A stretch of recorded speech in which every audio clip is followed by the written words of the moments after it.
Hello everyone, कैसे हो सारे। Welcome to AVM study hub. और आज है तुम लोगों की लास्ट क्लास। यस, क्योंकि मोस्ट एक्सपेक्टेड क्वेश्चंस के बाद अभी तक मेरे पास जो डाउट आए हैं आज के इस लेक्चर में हम कवर कर देंगे। जो भी क्वेश्चन में तुम्हें दिक्कत थी उस वीडियो के या फिर कुछ भी और, सबके बारे में बात करेंगे। फिलहाल अभी तुम्हारे आज का डाउट सेशन है, जो आज की तुम्हारी ये लास्ट क्लास है फॉर दिस सेमेस्टर।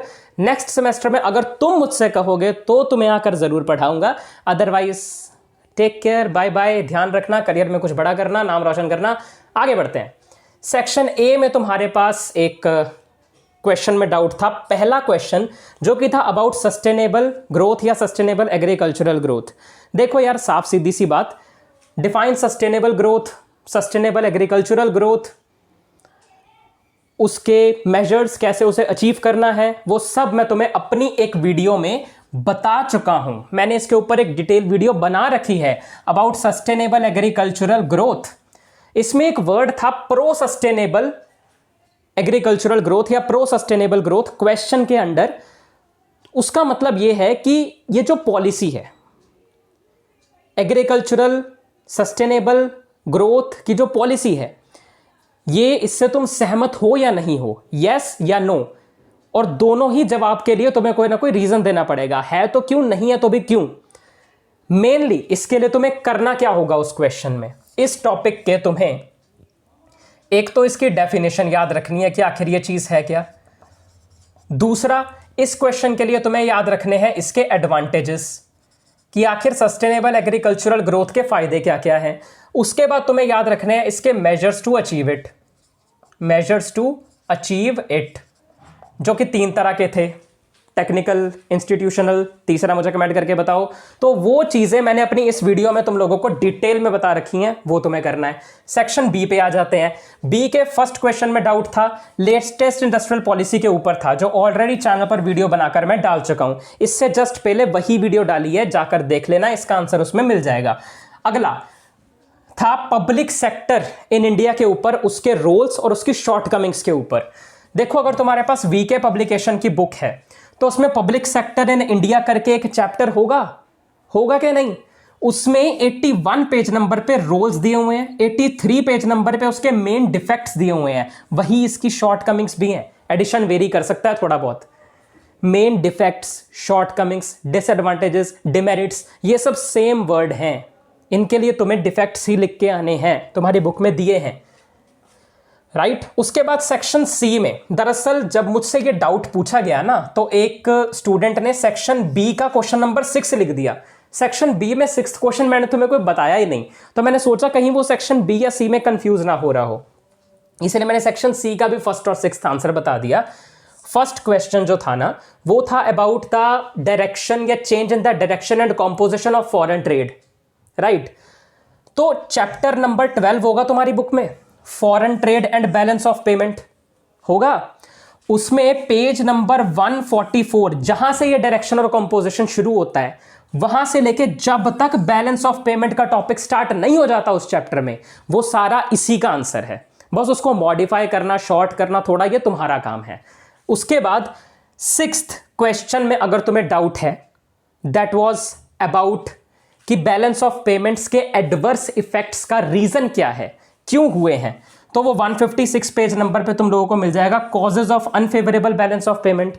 उसमें ही साथ में था कि इसको करेक्ट कैसे करेंगे बैलेंस ऑफ पेमेंट को, तो 157 पेज नंबर पे मेजर्स और सजेशंस हैं टू करेक्ट बीओपी, ये उसके आंसर में आ जाएंगे। सो आई होप कि तुम्हें सेक्शन ए, बी और सी के जो अपने डाउट क्वेश्चंस थे उनके आंसर मिल गए हों, तुम्हारी बुक में भी मिल जाएंगे। अब जहां तक बात रही, एक कमेंट आया था, सर 2024 का जो क्वेश्चन पेपर है ना, जो रीसेंट क्वेश्चन पेपर है वो प्रोवाइड कर दो, या पिछले और प्रीवियस ईयर क्वेश्चंस प्रोवाइड कर दो।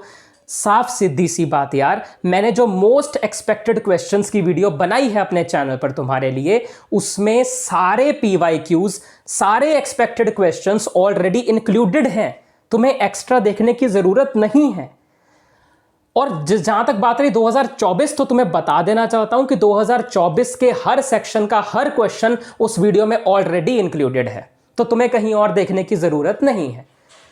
अब और कोई डाउट एक आया था कि सर इंग्लिश के बता दो। यार तुम चाहते क्या हो, मैं कौन हूं, मैं इंसान हूं या क्या हूं मैं? मतलब मैं तुम्हें शुरू से इकोनॉमिक्स पढ़ा रहा हूँ, इकोनॉमिक्स में मेरी एक्सपर्टीज है, और तुम मुझसे कह रहे हो कि मैं बाकी सब्जेक्ट्स पे कूदूं, कोई पॉलिटिकल साइंस कह रहा है, कोई इंग्लिश कह रहा है। ऐसा नहीं हो सकता। मैं तुम्हें इकोनॉमिक्स पढ़ाता हूँ, इकोनॉमिक्स करा सकता हूँ। अगर इंग्लिश का चाहते थे तो मुझे तुम्हें थोड़ा पहले बताना चाहिए था। अभी मेरा शेड्यूल बहुत बिजी है। इंडस्ट्रियल पॉलिसी जो मैंने तुम्हें कराया, तुम वीडियो जाके एक बार देखना, उस कंटेंट में कितनी मेहनत लगी है, कितना टाइम लगा है। वो टाइम निकाल कर मैंने तुम्हें कराया है ना, जो मुझे नहीं लगता आज तक कभी इंडियन इकोनॉमी में तुम्हें किसी ने वैसे वो करवाया होगा। अपनी बढ़ाई नहीं कर रहा हूं, बस मैंने जो मेहनत करी है वो तुम्हें बता रहा हूं। It's not about ego, it's not about attitude, it's about owning what I deserve. So I hope तुम लोगों को तुम्हारे सारे डाउट्स के आंसर मिल गए हों। प्रीवियस ईयर क्वेश्चन में जो डाउट्स थे मैंने बता दिए। प्रीवियस ईयर क्वेश्चन के बारे में जो पूछ रहा था, 2024 के बारे में पूछ रहा था, वो मैंने बता दिया, ऑलरेडी कवर्ड है उस वीडियो में। इंग्लिश, पॉलिटिकल साइंस के अलग अलग क्वेश्चन पेपर, ये आई कैन डू दिस। उसके बाद बस मुझे और कोई डाउट नहीं आया और कोई क्वेश्चन नहीं आया। अब अगर तुम चाहते हो नेक्स्ट सेमेस्टर में तुमसे मिलूं तो ज़रूर मिलूंगा। अदरवाइज टेक केयर, अपने फ्यूचर में बहुत कुछ अच्छा करना, बड़ा करना, और मुझे मत भूलना। अब जाने से पहले छोटी सी एक कहानी हो जाए, मज़ेदार सी, है ना। एक कहानी सुनाता हूं, उसके बाद तुमसे ना एक क्वेश्चन पूछूंगा उसके ऊपर, ध्यान से सुनना। एक ना दुकान है, ज्वेलरी शॉप है, जहां पर 30 साल से एक आदमी काम कर रहा है, और जो उस शॉप का ओनर है वो उसी आदमी पर सबसे ज्यादा ट्रस्ट करता है, काफी सालों से लगा हुआ है ना। और रात को दुकान बंद करके जाने की जो रिस्पॉन्सिबिलिटी है वो भी उसी आदमी की है जो 30 साल से वहां लगा है। एक दिन उसे आ गया लालच। वो जब अपने घर गया तो उसने पूरी रात बैठ के प्लान बनाया। एक्साइटमेंट में वो सो ही नहीं पाया कि अगले दिन वो चोरी करेगा, अमीर हो जाएगा, भाग जाएगा, ऐसे करेगा, वैसे करेगा। हुआ क्या, अगले दिन रात को उसने ना सारा सामान अपने बैग में डाल लिया, चोरी कर ली। पर भागने से पहले उसने देखा बाहर तो बहुत से लोग अभी भी खड़े हैं, तो कहता है ये बाहर ना अभी ये रश वगैरह कम हो जाए, सारे दुकानें बंद करके चले जाएं, फिर मैं बड़ी आराम से निकलूंगा और जाऊंगा। हुआ क्या, वेट करते करते भाई साहब सो गए, क्योंकि पिछली रात सोए तो है नहीं। इसी याद में, इसी ख्याल में कि मैं कितना अमीर बन जाऊंगा, प्लान बनाने में, और अब आ गई नींद। सुबह ओनर आया, तब तक ये सो ही रहे थे भाई साहब, और वो बैग में उसने गहने देख लिए, वो पकड़ा गया। अब क्वेश्चन ये आता है कि उसने गलती कहां की। यही सेम क्वेश्चन एक टीचर ने अपने स्टूडेंट्स को स्टूडेंट्स को कहानी सुनाकर उनसे पूछा। ये सेम क्वेश्चन स्टूडेंट्स का आंसर पता क्या था? सबका आंसर क्या था? टोटली पूरी क्लास का, उसे सोना नहीं चाहिए था। लाइक सीरियसली, एक ने भी ये नहीं कहा कि उसे चोरी नहीं करनी चाहिए थी, सब ने कहा उसे सोना नहीं चाहिए था। लाइक समझ नहीं आता यार। चलो तुम्हारा आंसर क्या था मुझे बताना, बाकी बस यार मिलता हूं तुम लोगों से अगर तुम चाहो तो तुम्हारे अगले सेम में। Otherwise okay, tata bye bye, see you. अच्छा पेपर करके आना, एग्जाम करके आना, और मुझे यहां पर कमेंट्स में बताना। Bye bye.